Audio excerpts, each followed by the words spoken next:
In today's video, I'm going to teach you how to really use Microsoft Word with columns, breaks, and spaces in tables. Microsoft Word has many features that can help you create cleaner and more professional documents.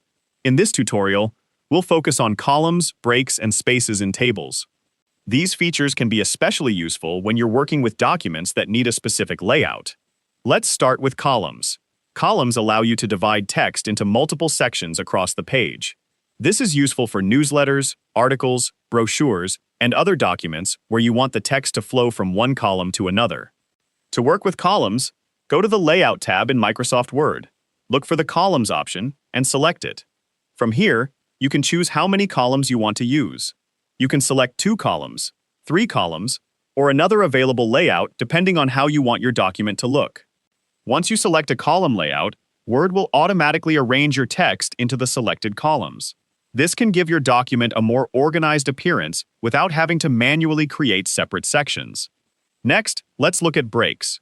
Breaks are useful when you want to control where content starts or how your document is divided. Go to the Layout tab and select Breaks. Here, you can choose the type of break that fits your document. A break can help you move content to a new page or control the way different sections of your document are arranged. This is much better than repeatedly pressing the Enter key to move text to another page because the layout stays organized when you make changes later. Now let's look at spaces inside tables. When you're working with a table, you may sometimes notice that the text looks too close to the edges of a cell. Instead of adding several spaces manually, you can adjust the spacing within the table. Select the table or the cells you want to change, then use the table layout options to adjust the cell spacing and positioning. This gives your text more room and can make the table easier to read. You can also adjust the alignment of text inside the cells. This allows you to position the content toward the top, middle, or bottom of a cell, depending on the layout you want.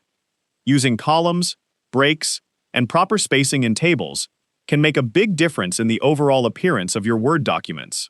These features give you better control over your layout and help you avoid using unnecessary spaces or repeated line breaks.